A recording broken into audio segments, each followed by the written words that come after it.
Whereas sedang hujan senja ini, seperti kehidupan juga, seindah-indahnya keadaan, pasti ada mendungnya, pasti ada ujiannya, pasti ada cobaannya. Tapi tugas kita bukan untuk menekan kemungkinan terjadinya kesulitan atau masalah. Tugas kita adalah menyiapkan diri untuk mampu menghadapi masalah ketika masalah datang. Banyak sekali orang terkagetkan oleh keadaan yang buruk, sebagaimana wajarnya kita semua, tetapi tidak setiap orang lama bergelut dalam perasaan marah, menyesal, atau memprotes keadaan.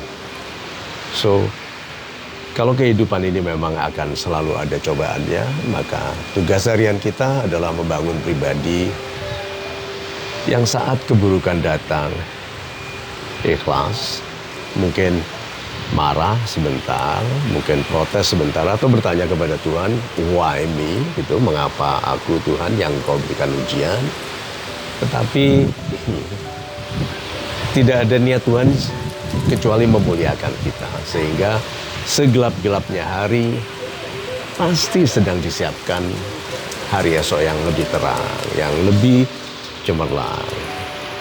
So, pesan sederhananya adalah bahwa kita tidak bisa mengharapkan hari ini hanya selalu terang, cerah, cemerlang, dengan matahari, tanpa badai, tanpa hujan, atau bahkan tanpa petir.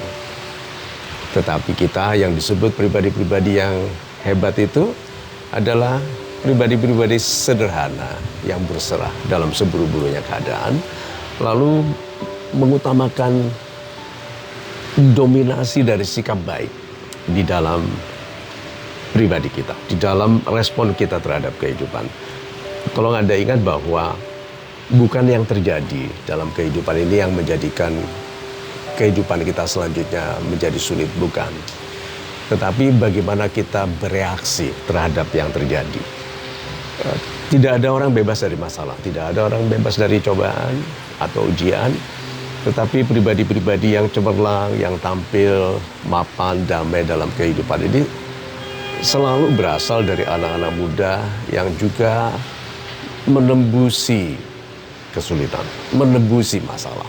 Nah, kata menembusinya ini yang penting karena banyak orang di dalam kesulitan tidak menembusinya, tapi menikmatinya, mengeluh.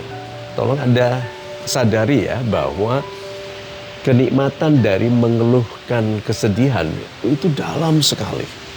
Mengeluhkan sakitnya hati karena pengkhianatan, itu nikmat sekali.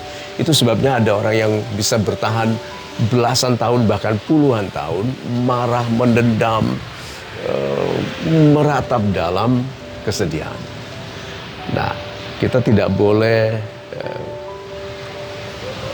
terpikat, tertarik, ditenggelamkan oleh nikmatnya keluhan, oleh nikmatnya menyalahkan keadaan lingkungan atau orang lain, dan bertanya-tanya mengapa kita yang baik ini kok dilukai.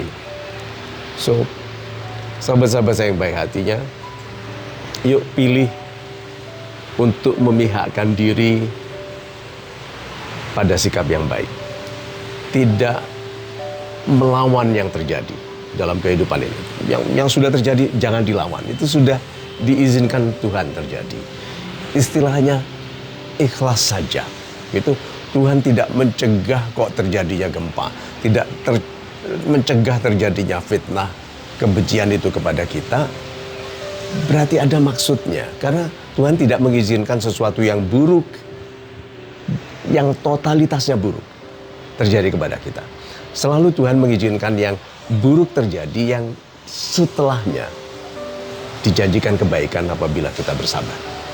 Itu sebabnya kan kita diajarkan bahwa untuk optimis, memperhatikan kemudahan yang datang bersama kesulitan. Ya, kesempatan yang datang bersama matinya satu kesempatan. Karena matinya satu kesempatan membuka kesempatan yang lain. Marahnya kita karena kita dikhianati menjadikan kita tegas untuk tidak dikhianati lagi.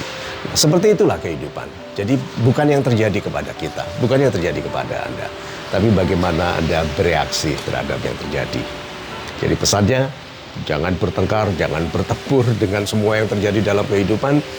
Gunakan keadaan yang terjadi sebagai sebaik-baiknya tempat, walaupun sedang buruk, sebaik-baiknya tempat untuk Anda naik.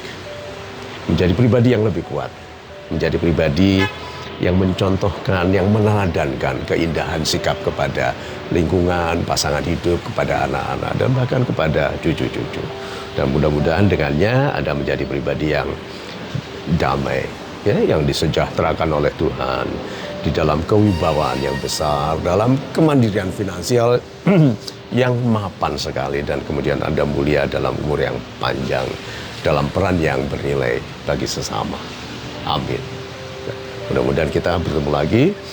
Mudah-mudahan kita semua tetap menjadi sahabat dari sini sampai ke surga. Amin. Itu ya.